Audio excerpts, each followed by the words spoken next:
So one of the biggest myths ever is that once you have your F1 visa stamped into your passport, you have an automatic entry into the United States. In this video, I'm going to tell you all about the port of entry and why having your visa approved and getting your visa stamped in your passport does not automatically mean that you have the right to enter into the USA. So if this video is of interest to you, please stick and stay on this channel as I come back, or on this video as I come back to tell you all about the port of entry and what to expect as an F1 visa holder or as a non-immigrant visa holder entering into the United States through any of the port of entries. Please like this video, share and subscribe to the channel. My name is Kwesi Live.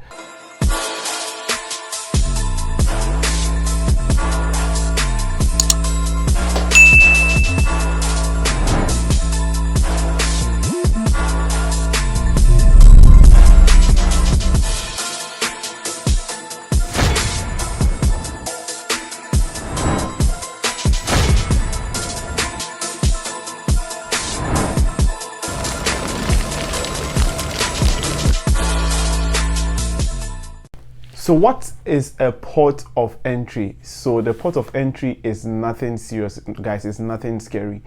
It's basically the international airport, or like the airport, the seaport or the border that you'll be entering the United States through an international country, or like from an international country. So if you are from Ghana and you want to enter into the USA, whether you want to enter by airport or by the seaport or by a land border, whatever border that you are using to enter into the United States for the first time is going to be your port of entry. So that is where you legally enter into the United States through. But then why is it that when you get your visa approved and everything, you are still not guaranteed an entry into the United States? This is because the visa is only a permission for you to enter into the borders of the United States. But when you get to the port of entry, you need to be able to convince a border patrol agency or like a border officer why you have to convince them on why they should allow you to enter into the USA even though you have the visa. So this video is going to tell you all about the port of entry and what you should expect. So for an F1 visa, is basically the same for all non-immigrant visa holders who are getting into the United States. Once you deplane or once you get off from the plane that you enter into, a number of port of entries in the United States. For example, if you are going to a school in a smaller city, for example like in Bowling Green or like other cities, then you would have to go through an international airport like the JFK, Washington Dulles Airport, the Detroit Airport, Seattle, Minneapolis, Atlanta and other airports. Most of the times your plane would land at this particular airport to go through border control before you pick your connecting flight to wherever that you are going to. So this is where you have to convince the CBP officer that you deserve to be allowed entry into the United States of America. And this is what we are going to talk about today, guys.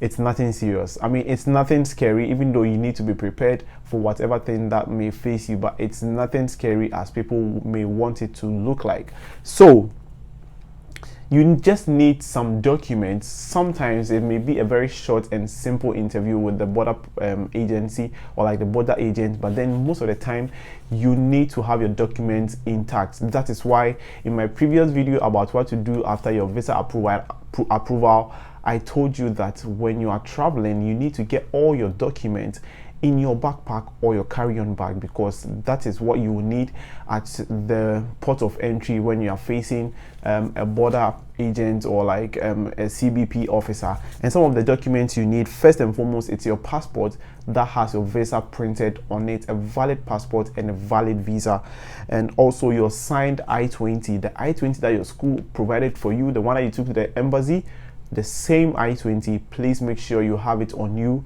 when you deplane from your first flight into the United States. Please make sure you have that on you.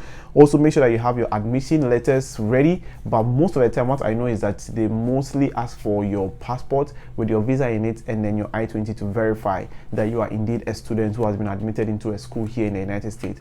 In certain circumstances, they may ask you for your admission letters or your funding letters and other stuff like that. So your sometimes your service fee payment receipt as well must be with you, and proof of financial statement. Sometimes if you have a very huge deficit like 53k, 20k, 30k, then you may want to have the bank statement probably that you went to the visa interview with you, just to prove that you have the means and the capacity to be able to pay for your studies in the United States. If you have a fully funded, if you're in a fully funded scholarship, or if you have any type of scholarship, then please make sure that you have your funding letter also with you, and also have in mind the address that you are going to stay in the United States. If you still don't have an apartment yet, most of the time it's valid that you provide the address of the school you are going to.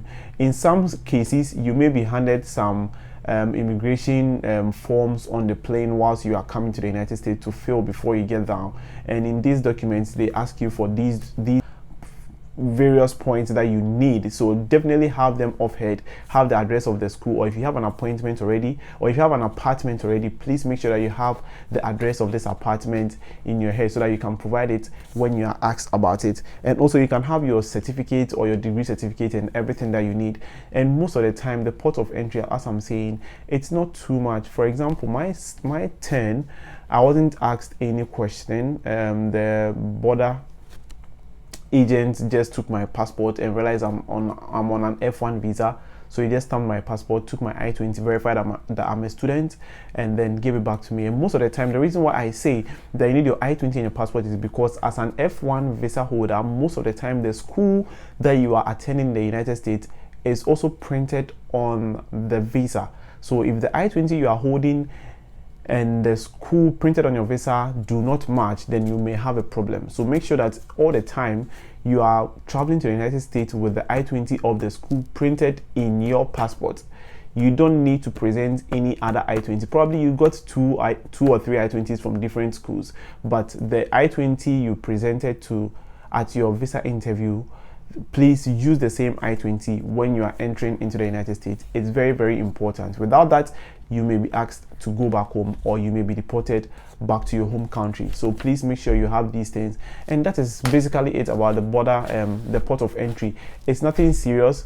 Some of the popular port of entries that I know about are the JFK airport, the Newark airport, the Washington Dallas airport, Atlanta airport, Detroit, Minneapolis, Seattle, and a couple of other ports of entry. So just get prepared, be relaxed when you get to the port of entry.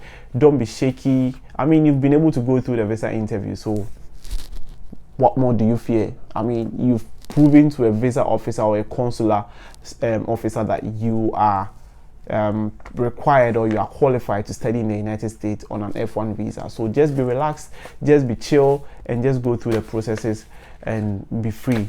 In some circumstances, there may be secondary inspection, or secondary inspection, where you'll be taken to a different room for secondary inspection.